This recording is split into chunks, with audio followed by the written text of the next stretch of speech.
So I'm making a light stand for my workshop, and to raise it I'm going to use some ratchet system, and this is what I've come up with so far. I'm using an expansion spring on the ratchet arm, and here's the ratchet. So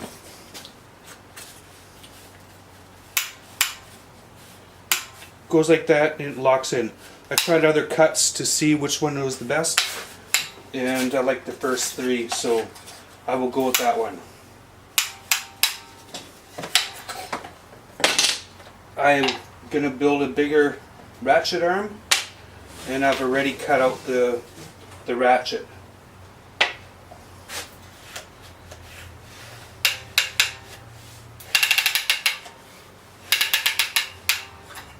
So to lift my light, I would just raise it like this, and it locks in quite well at any height you need. So, and I like the sound. I think it sounds neat. So I'll show you on the next video the rest of it and how I build my light stand.